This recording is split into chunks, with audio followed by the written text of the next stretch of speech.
Good to go? Good. Just gonna my clap. We can get started. Oh, that looks dangerous to me. Okay, that'll be better. All right, no turning back now. Yo, yo, yo. Welcome to the TTP Week 18. We're here again. And, a lot of haters said it wouldn't be possible. It's kind of one of the catchphrases of the show. I remember them saying that. It was said a lot. But we made it. So, it's a little chilly outside. I can tell you right away, it's already fucking with me. I had to take an afternoon nap. Feel real sluggish. My bones feel heavy. I don't know about you, but once the temp drops, dude, things start getting a little hazy for me. Happens every year. Never fucking fails. You know what's funny? I thought that was just a me thing. But I've noticed, I love this time of year. I love getting into fall shit. I love football season. I love basketball right around the corner. But I do feel like when I start to drive home and it's getting dark from work and I'm starting cold and have to wear jeans and sweaters, I do feel like shit for a week. And I'm not talking emotionally. I just mean physically. I feel weaker and I feel sluggish. I don't have that get up. When I get up in the morning, I'd almost rather lay in bed a little longer. Oh, yeah. So it's an adjustment period. And what you and I were talking about is it's one thing if it goes from 75 and then you get a week of 70, then a week of 65, then a couple weeks of 55. Mm-hmm. For me, at least, I was in Louisiana. It was 90 over the weekend when I came back. When I got off the plane, we were waiting for the shuttle. It was fucking 50 degrees, so it was miserable, which is all relative because if it was snowing in 30 before and then it was up to 50, we'd fucking love it. Right, we'd be wearing shorts and that shit. So, yeah, having come straight from the dead heat of summer, and now you're dealing with, 45 to 50, shitty rain, it's gray, it gets dark early. I don't know why, man, but it really affects me in a major way. I can feel it happening. And I'm trying to resist it and be above it and just be fucking who gives a shit? What does it really matter? But no, it actually takes an actual, like you said, physical toll. It's hard to get moving. I really just feel heavy and sluggish and all around. It's just a shitty thing. The fall shit that you mentioned, yeah, it's cool and all. I get it, especially being where I'm at on the weekends. It's fun stuff, the Halloween shit, the cider and all that type of shit. But with fall to me, aside from football, which is always super exciting, that's an exciting thing to get into. But aside from that, it just feels like the countdown to winter, which I've never been a huge fan of. It always generally sucks for the most part. And it's so long, I just have found myself as I've gotten older turning into a real summer type of guy. I just love it. I feel great all the time. The days are so long. I don't have to really worry about layering up and shit like that. And I just hate being cold. I'm real sensitive to cold. I'm a pussy when it comes to being cold. So that doesn't work out well because it gets cold as fuck up here. I don't know if anyone actually appreciates or likes the cold. I mean, there's some people who like a white Christmas, which to me it's no, I'd rather it be 70 on Christmas. I'd be sick, yeah. I know people like snowboarding or like skiing, but I don't think anyone really likes the cold. I think I kind of tolerate it, and to me it's this is what makes the summer and spring more enjoyable is the cold. But I always wondered if it was 70 degrees here all the time, if we would just take it for granted. And I don't know the answer to that. I travel down south a lot in the fall for football games, and when I tell people from New York, the first thing they think of is oh, those winters must be absolutely miserable. Oh, it's so freezing up there. And part of me is just I could live in this 90-degree weather for 70% of the year, and the other half of it be 60. But then part of me be if you're so used to it, would you even love it anymore? And I don't know the answer to that. It's been said on the show many times since you've joined, but the bar always just gets lowered. We would just find the next thing to bitch about. When I lived in Florida, and it was generally nice the whole year round, everyone just bitched about how hot it was in the summertime. That was the shitty part of the year. June, July, August, it's was so sweltering, awful heat that that was what everyone complained about. Or they would just complain about how there's no snow on Christmas. As shitty, cynical people, we find ways to complain regardless of the situation. So it really wouldn't matter. I did find myself really being grateful and enjoying and appreciating the summertime this year in particular. I just didn't want it to end because I knew it was downhill from there. Just had a surge of energy where I felt unstoppable for a little while there, but it's all coming to a head now. So, and you know what too, and I was thinking about this, I went to Louisiana this weekend, went for a college football game, and whenever I look back, I go with my dad once a year and always think it's the greatest time in the world. I remember sitting there during the game. It was a Saturday night game, it was a big game, crowd was really into it, and in my head I was this is great. But I always wonder, if 2 weeks from now, am I going to remember this better than what it actually was?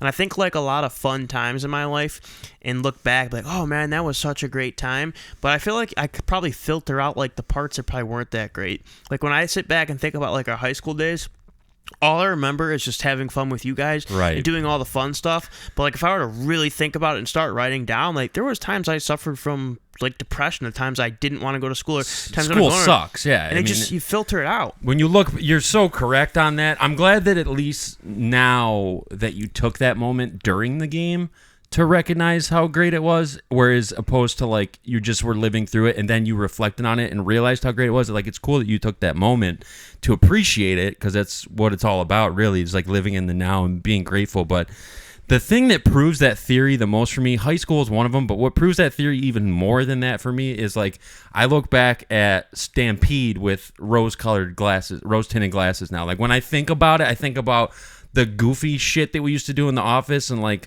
sitting by Ange and like the coffee breaks with Mwazam and shit like that. Like I think of it as a fun time. I think about the times I traveled and the cool shit that I got to do.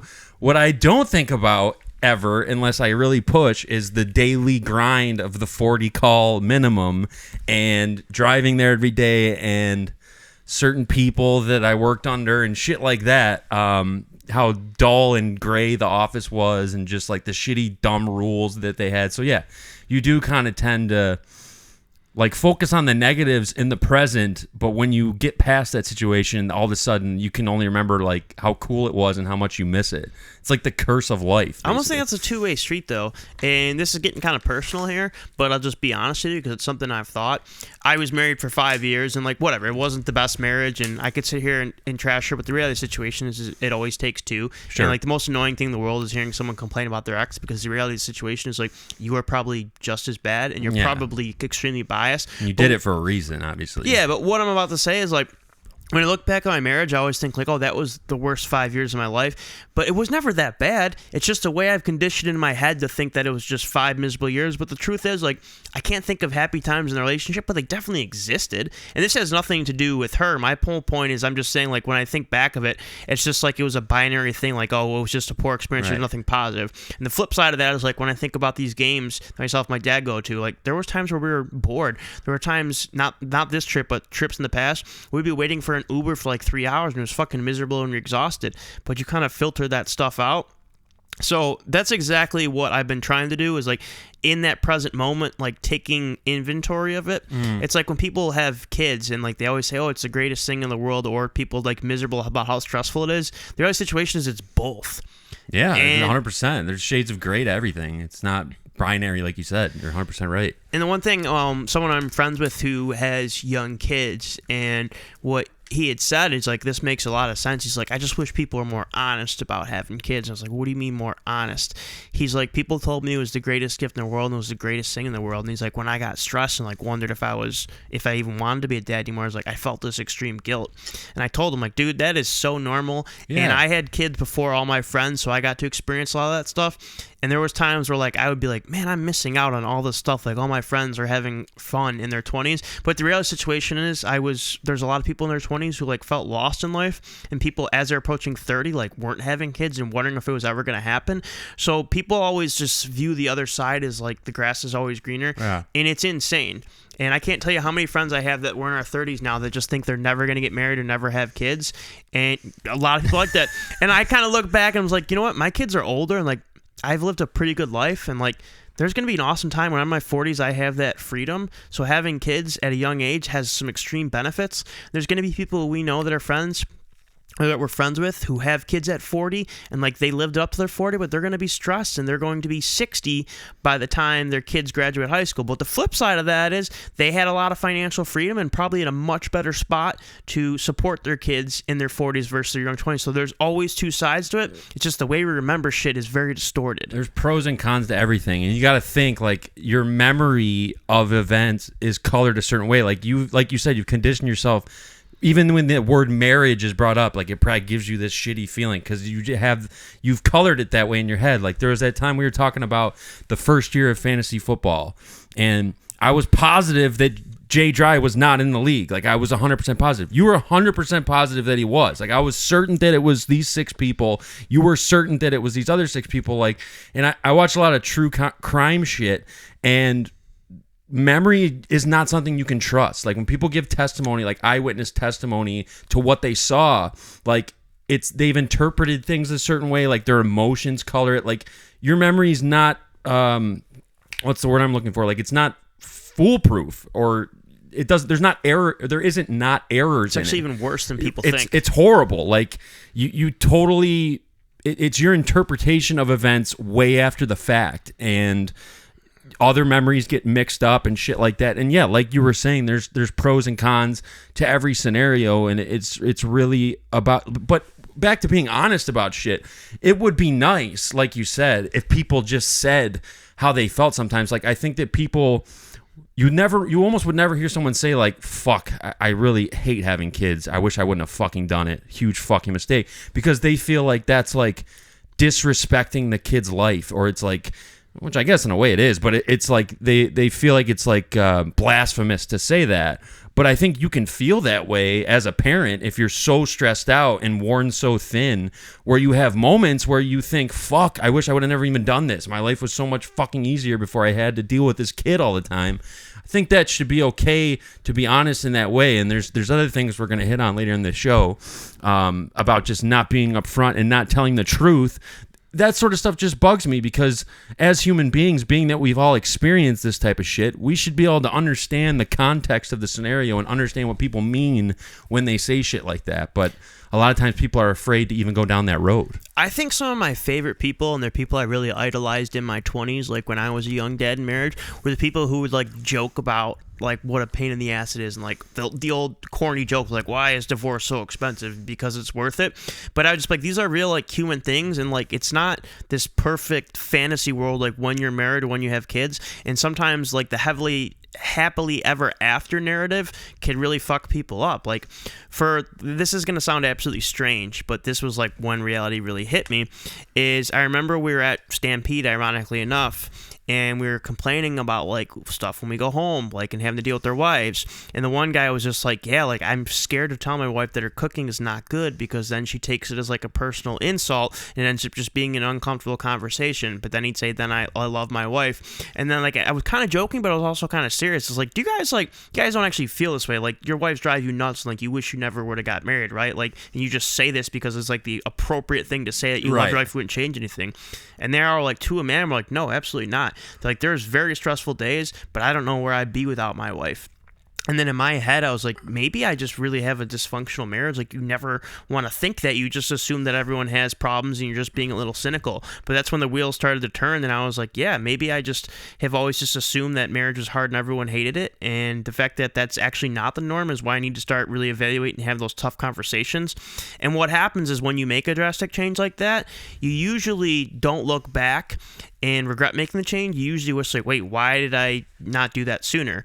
And there's been plenty of jobs that I have, they're fine, but I'm not super happy, but I'm always scared, like, well, maybe the grass isn't greener on the other side. I think every time I've made a change, whether moving to another job or whatever, I've always looked back and be like, I can't believe, like, I even debated doing this. You should always do this. And I've realized even if I try and fail, I'll at least live with at least I know now, instead of always asking myself, well, what if? Definitely. I think it's something you said there that just struck me as odd, because it's just how I look at things in the way that I would treat someone I care about. Like, if you really love someone and care about them, how can you be afraid to be honest with them? Like, shouldn't that be part of loving them? Like, shouldn't that be part of you caring about them, is telling them the truth about their cooking or whatever? Like, I get the point of like wanting to spare their feelings or whatever, but you're not being genuine to someone that you claim that you love and care about, and you're like protecting them from the truth. There's this genius thing that, I guess calling it genius is probably a bad way to set it up, because now it's going to sound stupid, but Patrice O'Neal used to always say about, I'm not even going to remember it now. This is fucking great. Today's a shit show already. Brutal honesty. He's like, why is it called brutal honesty? Like, brutal is lying. Brutal is not being honest. Brutal is being fake. Brutal is deceiving someone. Being a charlatan is brutal. honest shouldn't be brutal. That should never be considered brutal. That should be considered almost man, my brain is not working at all today. I apologize to the planes. More offensive if you're not honest. That's how I feel. But I get the other side of it too, like where it's like, well, I don't want to hurt her feelings, and she's gonna get upset that I said she had shitty cooking. She's gonna cry. She's gonna withhold sex. It's gonna make my life a living hell. Now I'm fucked. It's just not worth it. But again, it's like, why are you in that situation? Like, why are you? How did you find yourself in this mess where this is your life, where you have to be dishonest in your own home? I just don't understand that. These are the things that are going to prevent me from having that situation happen. I know that, but it's like, I'm never going to be able to get over that in my head. It's just never going to make sense to me. Like, unless you can be real with the person that you fucking live with and choose to procreate with, what are you doing it for? And this one hits really close to home, and I take more ownership than anyone else because, quite frankly, I think like most of the blame lies here. But for the longest times in relationships, like when things were fun and it was the honeymoon phase, I was always great to be around. But once things got tough, I was always scared to have a difficult conversation. Like when things would like get into a heated argument, I would always back down and just kind of take their side because I didn't want to deal with the screaming or yelling. And what I realized over time is the people I was with would like kind of lose respect for me, or they'd realize like I wasn't being honest. Like if they said something that really pissed me off, I said, it's not a big deal. And then I would like simmer about it for the next couple days and get passive aggressive. Like that would really piss them off. And they'd always be like, why can't you just tell me how you feel? And I was like, that's not always a big deal. So a lot of my relationships would fail because of that. The thing is, I was always so scared to have an honest conversation, but the flip side of that, I would always tell myself in my head is like, if I'm honest about it, it's going to cause a bigger fight. And the reality of the situation is like, if you're being completely honest about something and the opposing party like can't deal with the honesty, it's probably just not a good match for you. Like it's never going to be healthy to hide that shit. I mean, the current relationship I'm in right now, like again, it's still early and I'm not going to sit there and tell you that things are perfect because they're not.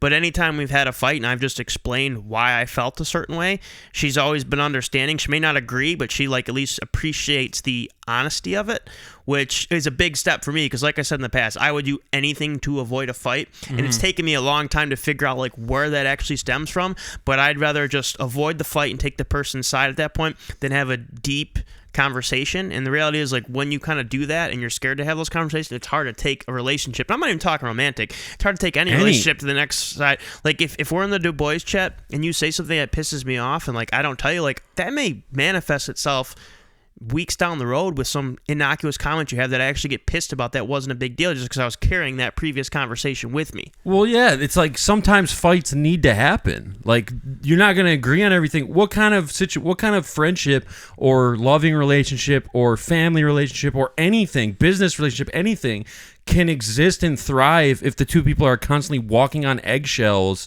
to not upset the fake homeostasis that they have created through not telling each other what they really think. That's going to lead to more misery down the road. Like you said, people are going to get passive aggressive. They're going to express it in other ways. They're going to start doing shitty subliminal shit to express their frustrations because they want to get that energy out. It's like sometimes bickering and fighting and arguing and not agreeing on shit, those are big landmarks sometimes because you can push through it to the other side and move forward in a different way. Like if it never gets brought to the surface, like you said, it's just going to fester and cause problems elsewhere. And I just can't imagine being in a living environment where you're walking on eggshells and where you're afraid to say how you feel. I understand that it's different with a partner and someone that you care about. You don't want to outright hurt their feelings, but there's usually a way to deliver your point where you can express yourself and not be a complete fucking asshole about it. Not saying I ever choose to do that because usually I'll take the other route, but there is usually a way, I think. Generally speaking. And whether that's at work or whether it's in your personal relationships, like being in a relationship where you walk on eggshells and you're scared to alienate the person is one of the most stressful, uncomfortable things in the world. For a while, I always thought like in the business world, like if I say something that pushes this person away or like I offer a price that they find offensive, like there's no way we're ever going to overcome that. So like I was kind of shitty at sales in the beginning because I was so scared of pushing the customer away. And then one of my bosses told me something that was super powerful. He's like, the best relationships are usually forged through adversity. So like when a problem happens, if you take care of that problem, or you show your true character and call the buyer and just admit everything and try to work through a solution, like that goes a long way. I can't tell you how many times earlier in my career, like we would fuck something up and I would be scared to pick up the phone. I would just, let's say the customer would call me, I would just let it go to voicemail, say, hey, I'm leaving for the day, shoot an email with it. And it was like the most unhealthiest way to handle shit. And it didn't always get to a solution. But once you kind of get that phone call out of the way, or that face-to-face conversation, like you feel so much better. It's no longer hanging over your head. And the real situation is, if someone acts fucking irrational and can't deal with hard news, like, is that really somebody you want to be in a relationship with? Someone you want to be doing business with? Like, there's people like that, and you're better off finding out early on than 6 years down the road that this person can't handle conflict and gets passive aggressive and wants to ruin your life because you said something they didn't like. Right. Sometimes you win through losing. Like, if you take the authentic road and express yourself freely, or choose to make a certain choice, and you end up so-called costing yourself something, that might actually benefit you in the end. You might have gained more than you lost, because if you set a precedent where you have to, again, walk on eggshells to maintain that could be more miserable over the long term. And I think a lot of that goes with confidence too, like especially when we're talking about sales and stuff like that. Like if you approach someone with something that might be a little outlandish or maybe out of their range or whatever the case may be, like if you deliver it like tentatively, whereas almost like they can feel that and read that on you, like there's a chance it could like push them away. But if you say it confidently, if you actually believe in what you're doing, like I think that even if they don't go that route, it's not going to necessarily close the relationship or close the opportunity per se. I had this really kind of seminal moment in life, and it's gonna sound super cheesy, but it was a real thing that happened. Like 3 years ago, me, Tyler, and Ange went skiing, and me and Ange got to this divide where there were these two hills. And this was the first time I'd been skiing in probably like 15 years. I think it was the first time Ange ever went skiing. Like we were barely getting by, and there was this really fucking steep ass hill, and I remember these people were going down it, and like me and Ange went to the crest of it, and he was like, dude, I'm not going down that shit, no fucking way, and went the other way. And I was like, dude, I think I'm gonna fucking do it. He was like, dude, don't go down that hill, it's a bad fucking like it looked really fucking scary, like it was really slick and really steep. And I just said fuck it, and I realized as I was going down it that I just knew I was gonna fucking get down it the whole time.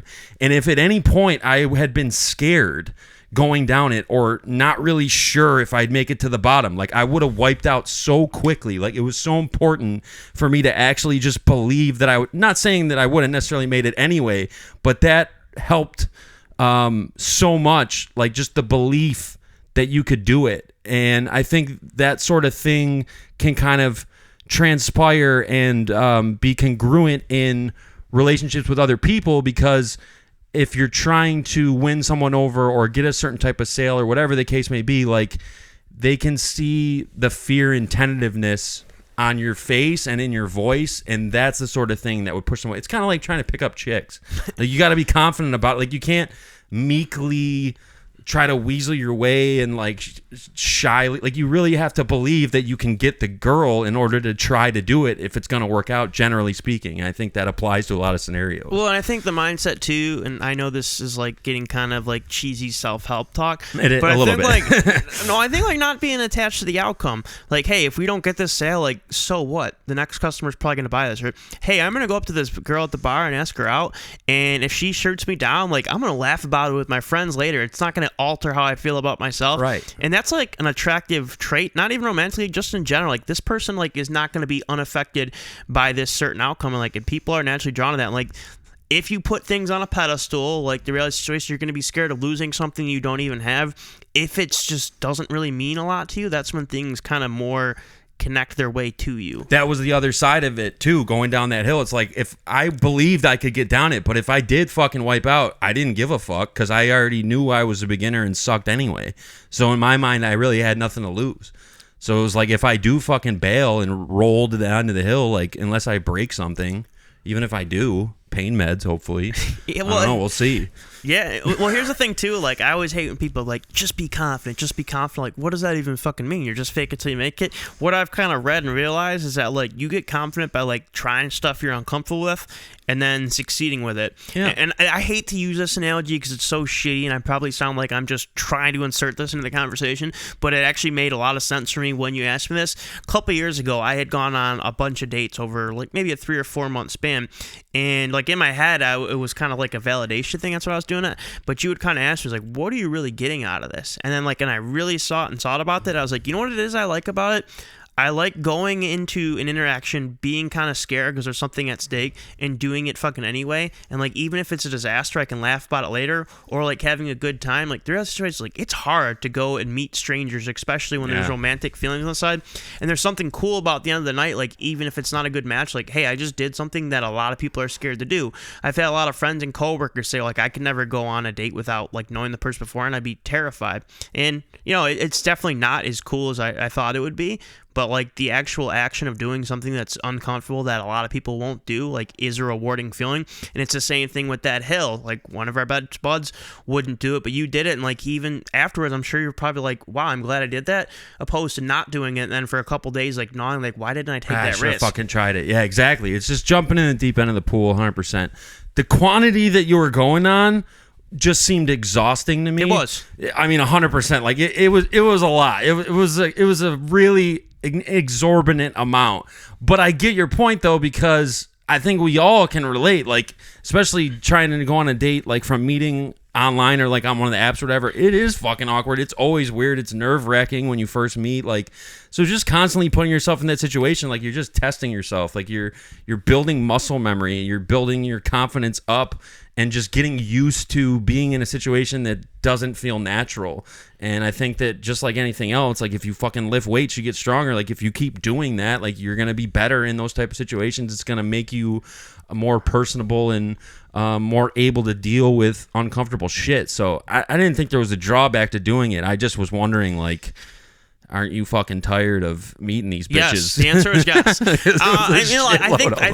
I thought there was like a golden bucket at the end of the tunnel. There's just some mass reward, and then I realized, like, you know, people aren't really that impressed, and, like, I don't really think I'm that great for it either, so maybe it's not as big as a deal as I had made in my head. The one thing that I did, and this is a me theory, I have no idea if this is an actual thing out there, so if it is, I swear I'm not just stealing this. The one thing I fucking hated during COVID was at home. It's like I didn't feel like I got that reputation of talking to people. So, like, when I would go out, like, with friends and we'd have our fucking masks on, I'd get, like, all this social anxiety and want to get home. And what I realized is, like, when I would go to the office and I would talk to people all day, it was almost like a warm-up set. So if you do go out to the bar that night and you're with your friends or you're on a date, like, you feel a little bit more loosened up because I've been talking to people all the time instead of just, like, going from not talking to anyone face-to-face to going into, like, a situation on a date. I didn't feel, like, as natural and comfortable, but if I was talking to people throughout the day, it felt more easy. I can give you a perfect fucking example. If we would have fucking sat down and did this Sunday night after I had been serving an extreme volume of strangers face-to-face for 4 days straight, I would have had 0 second thoughts about this. The past 3 days I've been doing nothing but relaxing and isolating because I needed to fucking decompress, and I really felt like I was gonna have to fucking dig deep to do this. Didn't end up being that big of a deal, but motion is lotion, dude. So, like, when you slow down, like, when you get into a rhythm, it's much easier to do than when you fucking cool down and then you try to fucking... It's like you got to stretch out before you fucking go for a run. You got to warm up before you fucking bench press and shit. Like, it really is like that, I feel like. I've always felt that way. Like, if you take a break from something and then hop right back in, like, there's going to be some fucking rust. So I notice that on a small scale every week almost. So, yeah, I totally agree. I think that's a very valid point, and I think that COVID made things really weird because it was putting a lot of people in situations where they had to isolate when they're not necessarily used to doing that type of shit before. I personally thought that was enjoyable to watch because that's something I kind of just do on the reg. So it was funny, like, seeing people forced to live that way and, like, not being able to handle it.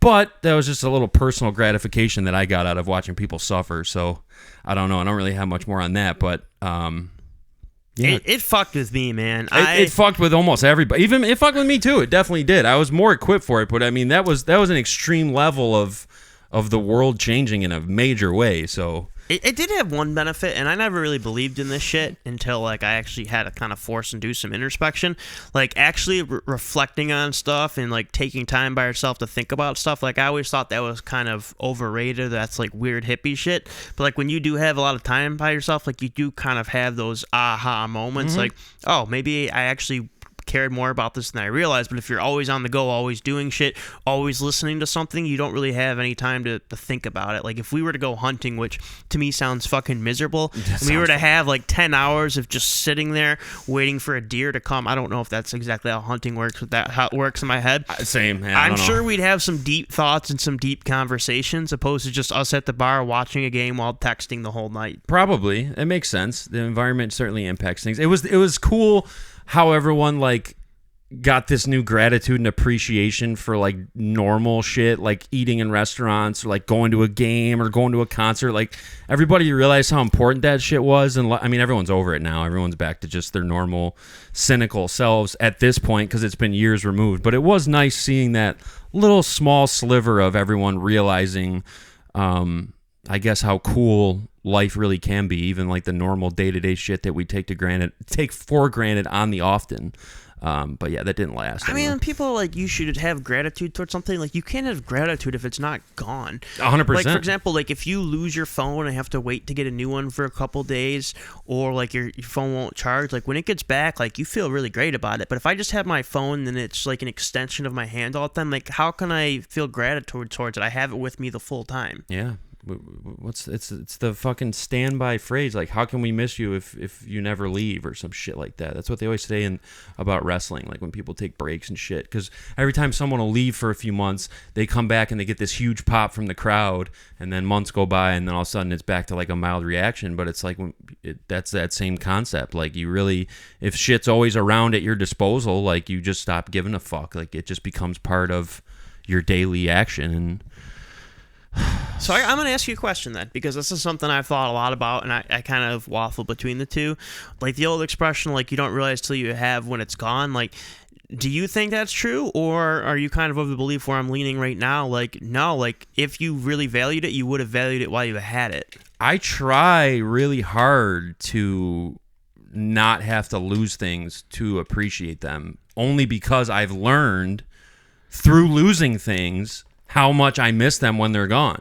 So like I've over time with wisdom, I feel like I've been able to sort of make that mental switch a little bit, but still I don't think there's any better way to be taught that lesson than to just lose shit.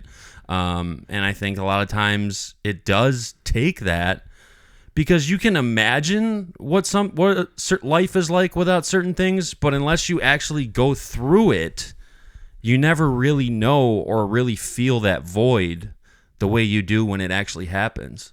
I don't think there's any way to really replicate that in your mind. You can try to get there, but I think that, especially when it's something that you can't control, like something or someone dies, or someone moves away, or you get fired or something like that. When it's something that's like out of your hands, like then it really hits you hard because you didn't even have any say in the matter, and now you're learning to live without this thing, and that can be tough to deal with. Is it possible people overshoot it too, like where you think I'd never be able to live without this someone or something, and you overthink it, and then like when you actually lose it, it's like, okay, it stings a little bit, but it's not that huge of a deal? That can definitely happen. And I'll give you an example. I don't know if they listen to the podcast, and if they do, certainly we can have a discussion offline about this further.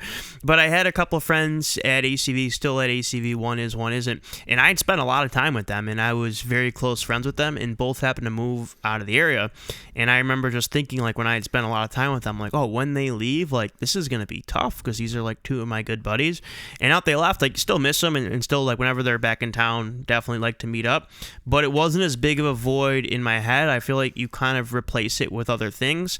Now, that may be different, like, when a parent dies. Like, I'm sure the day my mom or dad die is going to be a very tough day for me, but I do kind of get solace in, like, you do have other things to fill that void.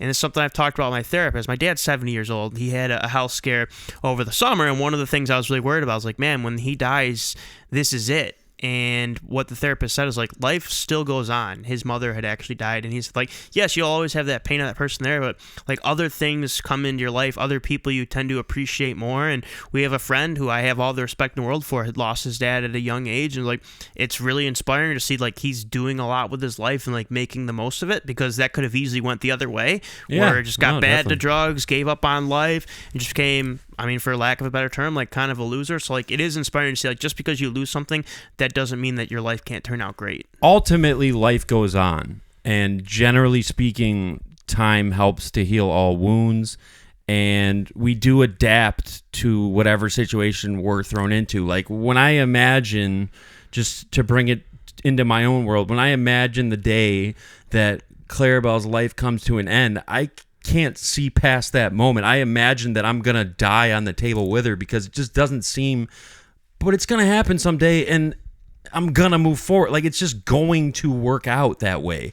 The benefit is time, right? You process it, you grieve, you start to move on. Like you think of it less. It becomes the norm. Sometimes you don't have the benefit of time. Sometimes you think that you can move on without something. Sometimes you don't value something. Sometimes you think that you can just go into the NFL and dominate without a number one wide receiver. Sometimes you think that, and you don't have the benefit of time, because there's fan expectations. There's expectations having a star quarterback that you need to win now. So that brings us to something that we just have to talk about, and that's that the Bills finally, and I consider this an admission of guilt, even though they'll never say it, finally have addressed their gaping hole at wide receiver and traded for Amari Cooper, who's a legitimate, in my opinion, a legitimate number one. He's a little older now, 30 years old. It's not a debate. Right. He's a legitimate number one. And as far as compared to who they had in the room, I mean, head and shoulders above, takes the team to a totally different level. So I think even last week on the show, his name was thrown around. We were hoping that they would make some type of move. I think their struggles in the past few weeks showed that it needed to probably happen if they were going to make a deep run. So I give them all the credit in the world for addressing that. I know that some people probably wanted Adams. I think it was a foregone conclusion that he was going to reunite with Rodgers. I don't even think that was ever in the cards from a salary standpoint. Amari Cooper is probably the best option available, and they didn't really lose anything to get him. This gets 2 thumbs up from me. I think this was a fucking fantastic move. I think they will be a different team moving forward, provided that he stays healthy. Thoughts on the trade? Yeah, I mean, I forgot what the compensation was for it. If I remember correctly, it was like a third and a fifth or something like that. A third and a sixth, or a third and a seventh for like a sixth, I think. Yeah, and him. And here's the thing between Cooper and Adams. They're both really good players, but like, is the separation between Cooper and Adams the difference between the Bills losing in the wild card in the Super Bowl? Like, absolutely not. They're both very good, comparable players. And here's the thing, like, the Titans suck ass this year, and it's almost gotten to the point where I'm just kind of numb to it, and it's just like, you know what? I just hope they lose every fucking game so we can get a high draft pick and we can figure out the quarterback. But with that said, like when I've kind of taken some of that focus off the Titans, I'll still watch every game. I just won't consume as much about it because it feels like lost. You're not cause. as invested. You know there's nothing to play for. Yeah, there's nothing to play for. And I know at quarterback we're kind of fighting with our hand behind our back. I say all that to say a lot of my focus has been just putting on other teams in the league. And like with Buffalo, like they've kind of got a soft spot for me. A couple of years ago, the Bills Mafia just annoyed the hell out of me. The Titans and the Bills were both contending at that point, so there was kind of in the Titans' way.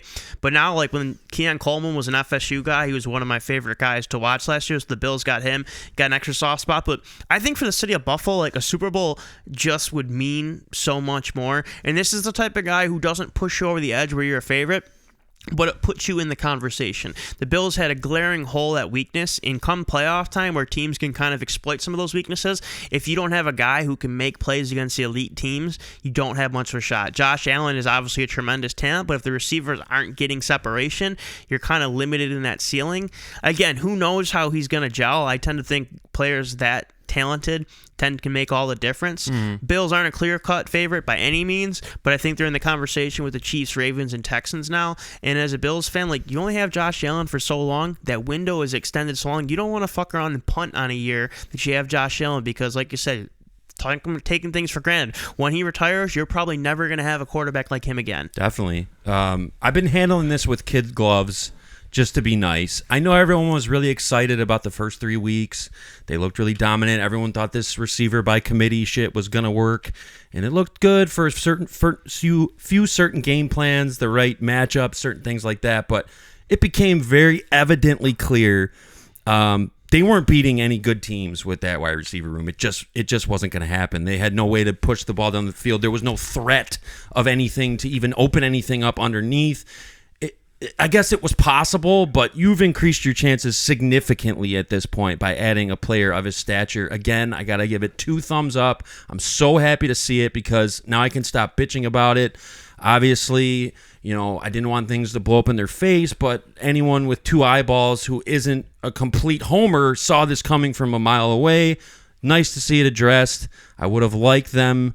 I knew they wouldn't, but I would have liked McDumbass to say that he's really excited to get someone of this talent in the room. But, of course, he took the other route and said, first things first, we're really confident with the guys we have in the room. We didn't have to make this move, but it was hate the right. listening to coaches talk. Like, there's nothing genuine about it. And Right. They just, It's recycle worthless. the same quotes. And, I don't know why anyone takes any stock into what athletes or coaches have to say. I know a lot of them have podcasts. I know the irony is we're doing a podcast, and what we have to say probably isn't a ton of value, but, they're all buttoned up and don't say anything of interest. It's worthless. Maybe when they're retired it'd be interesting, but whenever I listen to one of my favorite podcasts, whenever they have a guest that's an athlete or a coach, with very, very few exceptions, I have no interest in it because it's all just the same monotonous, we don't care who's on the schedule. We're a team that works hard. He's the last guy in, last guy out. We're just worried about whatever recycled dumb quotes. There's those cliches of the post-game interviews, we got to get pucks deep and so on and so forth. The things that you hear ad nauseum. It's why do they even bother doing these anymore? It's just recycled garbage. So yeah, anytime there's an active coach, active player asked about the team's performance, certain players on the team, you're not going to get a fucking straight answer. So I wasn't surprised at all. Would have been cool, for them to really gloat about this and talk about how huge it is and how much it's going to make a fucking difference, because obviously that's why they did it. But we'll let that play out on the field. I find it interesting that you're being so nice and having this sudden soft spot for the Bills Mafia when the Titans are indeed facing the Bills on Sunday. Seems a little bit like the timing is a little weird on that. Well, I'm not... Maybe you're buttering him up to maybe turn on him if things go your way. Here's the thing. Even if the Titans win, it doesn't change the trajectory of the season. I'm not even just saying this to soften the blow and the Titans get one out. What's the difference between the Titans finishing 3-14 and 4-13? It doesn't really make much of a difference. And I think it's a cool storyline, when you're in the vicinity of a team that is elite in a national relevant program or team. And I'll give you an example. It's when I was in Louisiana this week and I was for an LSU game, it's hard for me to fully articulate how much that means to them and having a big game. When I say the difference between a pro game and the LSU tailgate, the pro game, yes, the Bills fans are passionate, no doubt about it, super rowdy, but a lot of it's just funneling beers and talking shit to the opposing fans, and it's kind of sloppy. And yes, I understand there's 68,000 or 70,000 people. That's not all the same, but that's not necessarily passionate to me. When I went to LSU, there's 102,000, so there's a lot more people. They cheer the whole game, but they're respectful. They're drinking the whole time, but they're not rowdy. They're not picking fights. They're not stumbling all over the place. They're very knowledgeable about the game, and you could just tell it means a lot to them. Another factor, if I can jump in real quick, is probably a decent percentage, maybe not a majority, but probably a decent percentage of those fans are alumni of the school or current students.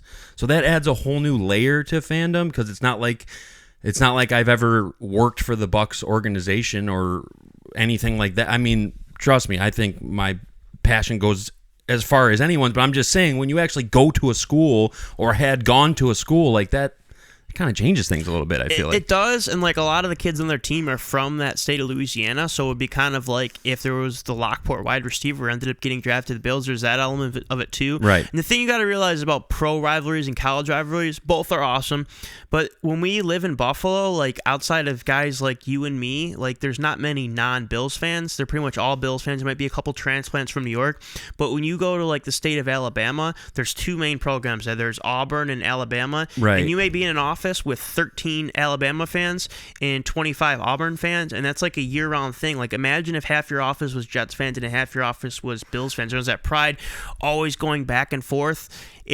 And there's not as many, this is going to sound kind of stupid, but there's not as many things to do in the South. So, like, their football teams are like a point of pride, and they take it very personally. And I thought before I had experience going to these games in the South that they're just going to be these ignorant assholes, but like just so polite and just, hey, hope you guys have a good time, or hey, go Tigers, or we're like the meanest track talk you'll get is, hey, we're going to beat you guys this week, and then just laugh about it. Come to our tailgate. You want a beer, and here's some food. Yeah, that's just, so I feel like the South has a reputation for being more polite in general, not being as big of dicks. But I'll definitely give college football the edge in rivalries by a landslide. I don't even think that's arguable, really. I mean, there's a few good NFL rivalries, but I mean, does any of it really compare to fucking Michigan, Ohio State, and the list goes on and on? Well, there's a couple elements to that. First of all, those rivalries have been going on for over 100 years. That's what I mean, yeah. And the other thing, too, it's changed a little bit because college football playoffs expand, but like, if the Bills lose to the Chiefs, like, it doesn't necessarily change the season. Yes, maybe in the playoffs they play in Kansas City instead of Buffalo. But in the past, if you lost a college football game, like, you couldn't win a championship. It was kind of like one loss and you were done. The bubbles expanded a little bit, so you can lose 2 or 3 times. But it is greatly changed the trajectory of your season if you lose a game. So those games meant everything. And here's the thing, like when you lose that game, that rivalry game, for 364 days, the people who work with you, or may even live in your house, or maybe your next door neighbor, have bragging rights over you. Sure. And here's the thing, like for recruiting, you're recruiting a lot of the same players. So you winning that game, edge too, yeah. If, like, let's say that is... They might even be visiting that game, making their decision based on, what they see that day. That happens could all happen. the time. Yeah. There was kids who were visiting LSU at the game. They're on the sidelines, had the LSU pass, and I think there were some sitting in the stands who were getting recruited by Ole Miss and LSU. So it's weird. Like, you're sitting across the sideline from a coach who's probably going to be in your living room a week and a half trying to convince you to go to his school. And then you may be going to Ole Miss 2 weeks down the road visiting for a game. So it's just a different element. And just to kind of speak to this, they have their Tiger Walk, which is like 2.5 hours before the game. They come off the bus and they walk down this alley and then walk to the field and then go to the locker room. But there was, I kid you not, probably 75,000 people standing watching them do that, cheering them on, screaming the players' names, and they're all like lined up 5 or 6 deep on each row. And like I said to my dad, I was like, what is entertaining about this? But they're like gods to them. Just into it, yeah. The other thing about the rivalries that I just thought of is like the rivalries in the NFL are kind of fluid, whereas in college, like they're static. Like who you hate. They've hated each other for 100 to 150 years. Like the Bills and Chiefs haven't always been rivals. They're not always going to be rivals. When Mahomes moves on, when Allen moves on, that whole thing could change. One of them could suck, the other one could be good. Like it's not. They change from decade to decade per se. Like there's Colts Patriots. That's not a rivalry anymore. You know what I mean? So it just depends on how things develop, what players each team gets. Whereas in college, like, you hate this fucking team. Doesn't matter who they get. Doesn't matter how good they are. Like Ohio State is going to cross out all the fucking M's on campus. I witnessed it with my own eyes. It's very fucking impressive. And it just goes another level. Well, and the thing too is, it's not binary, like you have to root for one and not the other. So like when I'm just saying that the college football rivalries are more intense and I prefer the college game, that doesn't mean I don't love the pro game. Like I love the fact that we have them both. I think I just push back on some of the people locally who think like there's no atmosphere like the Bills game. In pro football, like the Bills Mafia, 100%. Super passionate. Always impressed when I go there. But like when you go to the South, it's just a different animal. And part of it too is those stadiums, like a lot of them seat over 100,000. When you go to a pro game, like the stadiums are a little bit nicer. It's a little more cozy. The concessions are like a little bit nicer food. When you go to the South, like a lot of those stadiums are like super old and you're like crammed. So you and I have some space right now. Your knees are touching the person next to you. When we went to the Tennessee Vols game, we literally did not sit the whole game because everybody in the stadium was standing up the whole time. So it's kind of uncomfortable, but like you have people chanting, you have the band. But I was just blown away how respectful people are, to the point where like people are drinking 7 hours before the game, and when they'd see an opposing fan just saying, "Hey, good luck," or just, "Hey, you're probably not going to win this week, but maybe we'll get you next week." And I was like, is this like a spiff or some type of parody? Like, I don't get it. I'll just say something on that real quick that you pointed out with the Bills. You know, they're very vocal about claiming to be the most diehard fans. I just want to say briefly my theory on that, and this could be proven wrong or right as things develop. It'll probably never be proven. But here's the thing. Every fan of their team thinks they're the most diehard fan. I don't think any fucking fan likes their team more than I like my team. I just don't. But when your team hasn't actually won any championships yet, you might cling onto something like being the top fan base more than, like, Kansas City's not really worried about being the best fan base. I'm sure their fans are just as into the Kansas City Chiefs as anyone around here is to the Bills. But when you don't have the banners, that can be a real point of pride. So I think that once they get over that hump, maybe they'll start to loosen up their grip on that a little bit. You know what's funny? You say that, and I know part of you is trolling, but part of you probably... Oh, I'm dead serious. I mean, yes, it is trolling, but I really genuinely think that in a real way. So I noticed in like college football rivalries, like I'll just use Georgia and Auburn as an example. They're also rivals.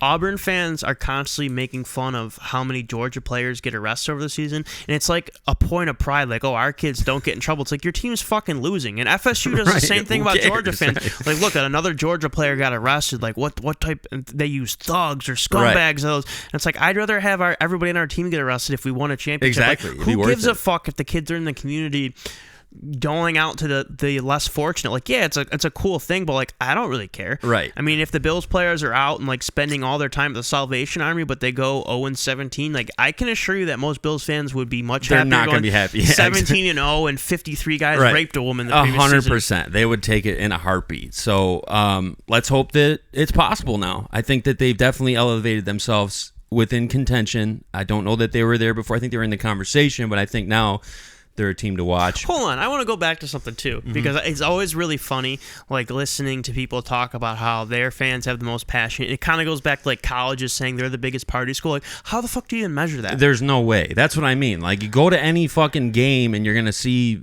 fucking people dressed up like the logo. Like, you're gonna see crazy shit. Like, I don't know. They just started claiming it, and it just kind of people saw people going through tables, and it just kind of snowballed. No pun intended, but.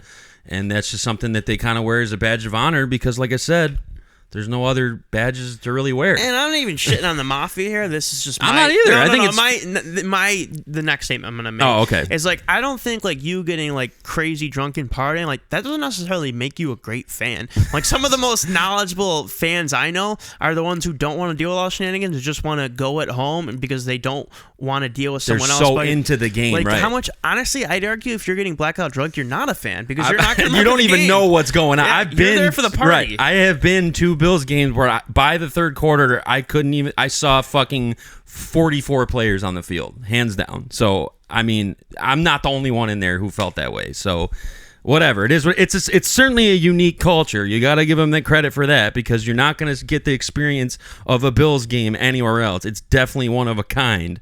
We can't measure if it's the craziest or the greatest or whatever, but I mean, it's definitely unique. I've been to probably 4 or 5 pro stadiums, and I would definitely say it's the loudest of the ones that I've been to, and like, it is a fun experience. Like, me not wanting to necessarily go to the games has nothing to do with like the experience itself. It's a long day, and like, then I can't watch other games. By the time you get home, you miss the 4 o'clock games when it's freezing cold. Like, myself and Slaw went to the KC Bills playoff game, and I had a great time. But the reality is, like, we missed a lot of the Detroit Tampa game, and like, my feet were so damn cold. We didn't get home till like 1:30 in the morning. Like, it was a great game, and had some good memories there. But like, in retrospect, like, it might have been just as fine watching it at home. It takes a lot out of you. I've known it. Like, there's really nothing that compares to watching the fucking broadcast. I know that we're hitting that point of the end. If I can just say a few quick things. Let's hear it. We talked a lot about rivalries. I want to just point something out. The Bucs did drop a 50 burger on New Orleans. That was very thrilling. They set a franchise record for offensive yards. That was also very thrilling. I fucking hate the Saints. We all know that. I'm not saying that it's a great rivalry. it's just turned into this thing where their fans and our fans just go at each other on Twitter and elsewhere, and it's just kind of turned into a rivalry ever since Brady arrived. They used to dominate. There's players on their team like Cam Jordan who always has something to say about Tampa Bay. So, getting to do that in their home was very exciting, especially with the hurricane and all that stuff. Obviously, Florida strong, Bucs Mafia, I got your back. Also, as a follow-up, I know some people submitted topics last week. This week, we kind of had a different approach. I didn't really write topics down. I forgot to write your topics down. I will take those into consideration for episode 19.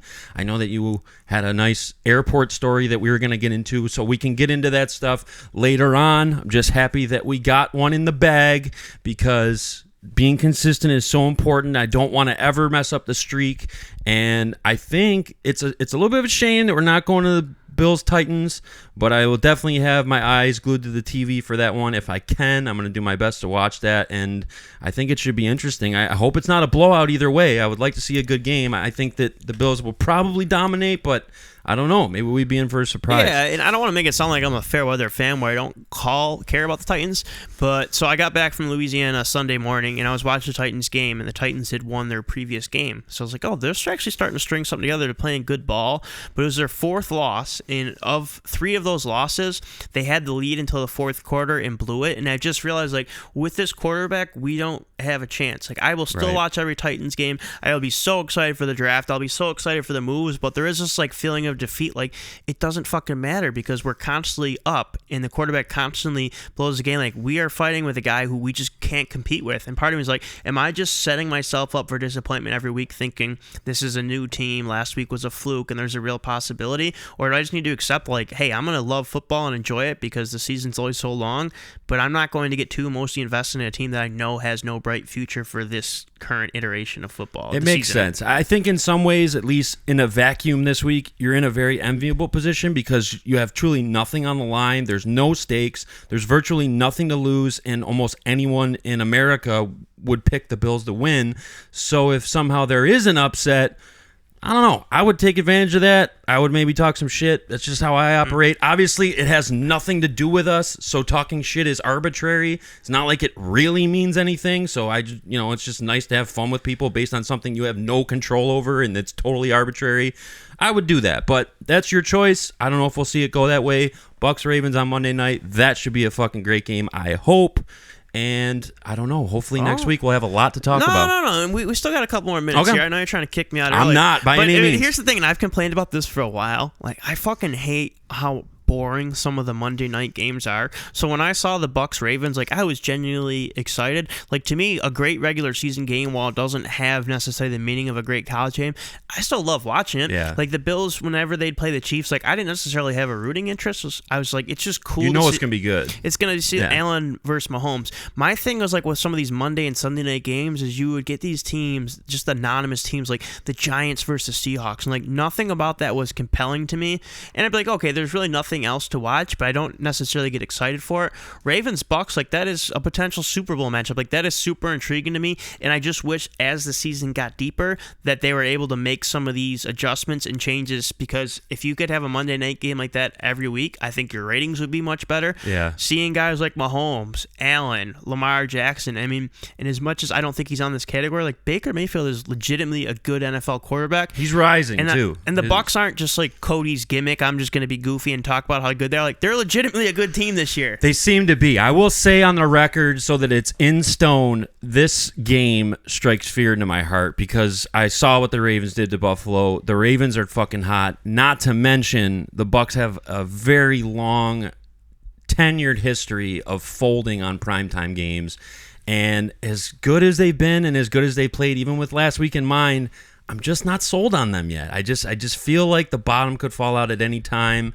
I got to see more. If they get this W, that would mean a lot towards moving towards being in a confident position. Yeah. But for now, I'm going in with cautious optimism. You know what's funny? We were talking about, and you said it perfectly, and it sounds so silly in retrospect to even think about that. Like bragging about your team beating another team. Like, ridiculous. It really has nothing to do with you. And for a long time, like I would always internalize this shit. Like when my team was losing and someone would chirp me, like I would legitimately get mad. And then I separated myself. Like, who gives a fuck? Like the Titans being bad doesn't make you a bad dad or bad coworker or a bad person. Honestly, like you being able to laugh about it actually says like some positive things about you. 100%. Opposed to somebody thinking they won on life because their team won the Super Bowl. Like, dude, you didn't fucking contribute to that. It's a loser mentality, let's be honest. I mean, it means what you make it mean. Like, obviously, having lived through a couple Super Bowls, it's very exciting. But one, because the COVID one, we all agree, like, didn't count. That's kind of think that one might have counted even more in my estimation. But, hey, agree to disagree. But, nonetheless, I never lost sight of the fact that, like, this is pure happenstance. Like, I just picked this team, and they won this sporting event. Like, I did nothing. I deserve nothing. I didn't win anything. Like, it's great. It's fun. I hope you get to experience it. I really do, because it's really something special. But at the end of the day, I mean, it's nothing. Like, it's whatever. You fucking move on, and the next season comes up like that, and it's just, you're on to the next thing. So I do hope you get to feel it, though, because it is really something unique. Yeah, but the thing is, if someone else feels that means the Bucs didn't win it. So you really actually don't hope for that. Well, having already felt it, I would be happy to have the 716 get that glory, provided it's not against Tampa. I've said that before, and I'll say it again. If it's against any other team, meaning that the Bucs were already eliminated, I would be more than happy and would indulge in the celebration that would occur if that were to happen. But if it does end up being against Tampa, I got to do what I got to do. Yeah, you got to do what you got to do. It's blood in and blood out for me. So, I mean, it is what it is. And this is my last thought, and then I'll let you close us out. You are the Mariano Rivera of this podcast, always closing shit out. There is going to be that, like, then what? Like, once Bills accomplish it, there's going to be a lot of people like, well, now what? Yeah. Like, and that's the one thing. Stetson Bennett, the Georgia quarterback, he won a national title, and he said, like, afterwards he was like depressed for a month. He's like, well, now what? I already accomplished like my main goal. Like, what the fuck is there after this? Yeah, I again, it sounds so silly speaking about it just as a fan, but I definitely noticed that in the adjacent seasons right after the win. It was like, well, especially with the Brady thing and like Lynch going in the Hall of Fame and it being in Tampa, it was like, it's never getting better than this. But I will say, as you get years removed from that, the familiarity of it wears off, and you're right back in the saddle. Now it's like it never even happened. It's like, let's fucking do it again. Let's just pretend it didn't happen. Bucs don't have any Super Bowls. We won't pretend that. Okay, well, we all know the truth. So, shout out to the Plains for your continued support. We love you always. We are here for you on a consistent basis. We love doing this. We're not stopping anytime soon. We're just getting started up in here. Shout outs to Erad for making it happen once again. This is episode 18 in the books. We'll be looking at 19 next week. Who the fuck wears 19? Well, funny Amari Cooper story, and we were talking about like not remembering shit. We were talking about his number with the Bills, and in my head, I was like, well, he was 81 with the Cowboys, and I swore it. I was like, he was 81. Right. I remember seeing him in the jersey. I was like, no, he was 19. I was like, there's no fucking way. Like, I'm great at remembering this stuff. Look it up. Of course, he never wore 81. Sometimes you're just so sure of something, and when you see that it was completely wrong, it's like, where did I even get that shit from? He might even be 18 with the Bills. I don't know.